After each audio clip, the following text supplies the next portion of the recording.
In today's episode, we're going to decide whether 2021 is a real estate boom or a real estate crash, or is it both?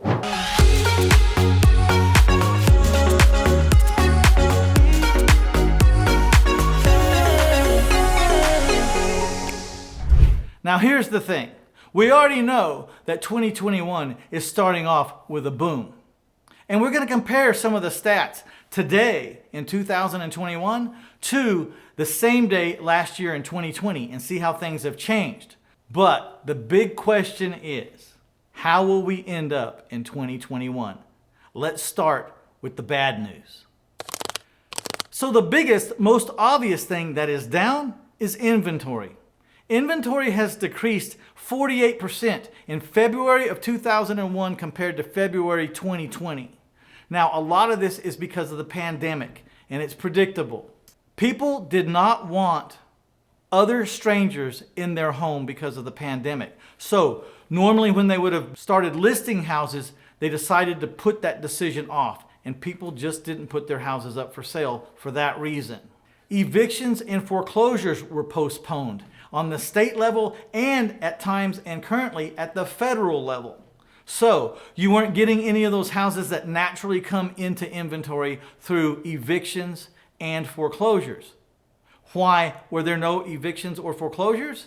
Because the courthouses shut down in accordance to the pandemic. They're still not open, but people are finding ways now to have an eviction or a foreclosure that's contested through Zoom or other video computer style meetings. So let's put it all in perspective. The total inventory is down 48%. 21% of that is because of listings, and the balance is because of things like the slowdown on foreclosures and evictions. Another thing that decreased was the days on market, or the DOM. It dropped 11 days from 2020 to 2021, moving from a regular 25 days on the market to only 14 days on the market. It makes sense. You have less inventory, you have more people fighting for houses, and there's less houses, so houses are staying on the market for less time. Another consequence of lower inventory is affordability. Affordability is way down. That means the prices are going up, and that makes sense too. More people looking for houses, a lot of people looking for houses, less inventory. People are starting to bid even over the asking prices. There's starting to be huge bidding wars. Median home prices have risen 13.7% in the nation's top 50 metro areas. These same properties in the trend that they're in now are going to average a 16.7% increase if they keep going the way they're going in the last couple of months. Let's take a look at the relative price increases in 3 of the major cities. Austin, Texas is up 37+%. Rochester, New York is up 27+%. And Buffalo, New York is up 25%. These are the kind of cities that may skew those numbers a little bit, but those are the top increases across the nation. So again, these are increases in sales prices of houses. Needless to say, 2020 versus 2021, we have a whole lot more remote workers, obviously.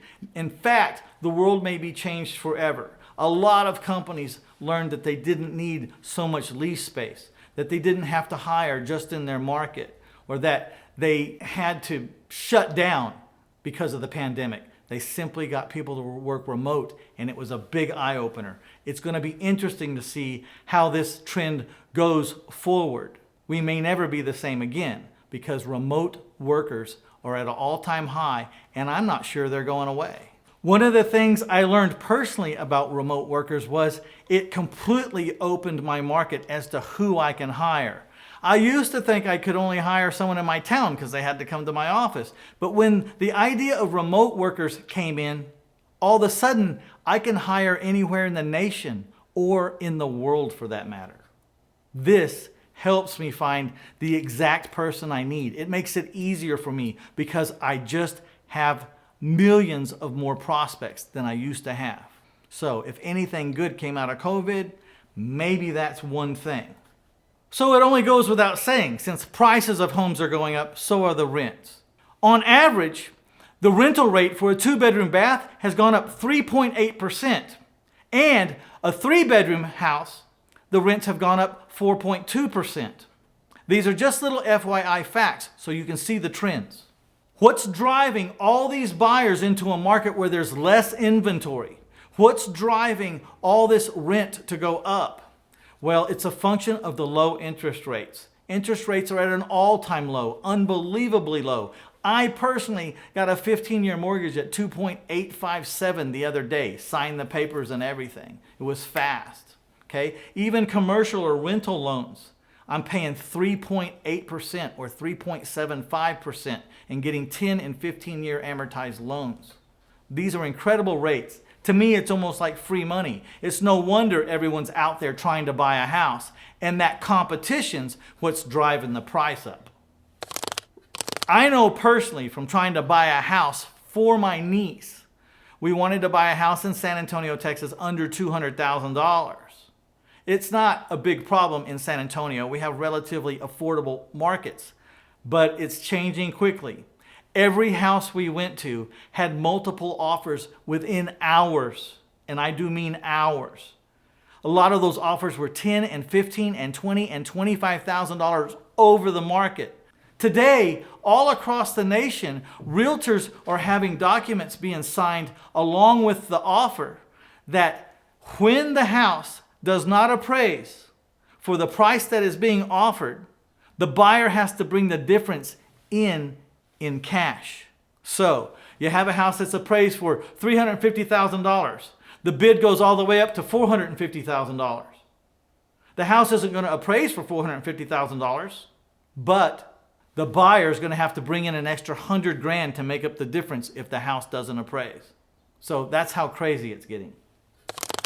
So before we wrap it up and I conclude, let's take just a moment and pause and stroll over to that like button and that share button and mash on it a few times for us. We would love to have your like and your share so that we can reach other audiences, maybe even people that don't even know we exist right now. And of course, if you haven't subscribed, please subscribe. We have a ton of content coming. So the market is hot and it's tight. There's a lot of competition out there for houses, but that doesn't mean that all the bargains are gone. They are simply not gone. They're just a little harder to find and you have to work a little harder. We have to go to places where the problems and the chaos are. That would be death, divorce, probates, evictions, health, transfer. Any place there is change, big change, or any phase of life that causes big change causes chaos. And inside most chaos is some real estate that needs to be dealt with. We don't invent this chaos, and I don't originate it or cause it. But the question is, who's going to get the property because of the chaos? Is it going to be you or is it going to be someone else? The person who wants that house will get into that chaos and be aware the minute that things happen. There's a lot of people in my business that are right in the thick of the chaos. They know where all the problem areas are. It could be fire, it could be flood, it could be tornadoes. Again, health, death, divorce, anything that causes a major change in life. That's where you will find your bargains because they simply don't have time to fix up these properties or to capitalize before some kind of clock runs out. And that's what we're looking for. People with time don't need to hurry and don't need to worry. They're going to get their price and maybe even more in today's market. They're just going to list it and a bunch of people are going to show up and they're going to have a bidding war for these properties. But people without time, that's what we're looking for. People who have run out of time. Not because of us, they just run out of time. And they need someone to make a cash offer now or they're going to lose everything. And there's not much time. You know, there's a saying in our business, you can't steal houses in slow motion. And it's not usually because you're in a hurry. It's usually because the situation demands that you move fast.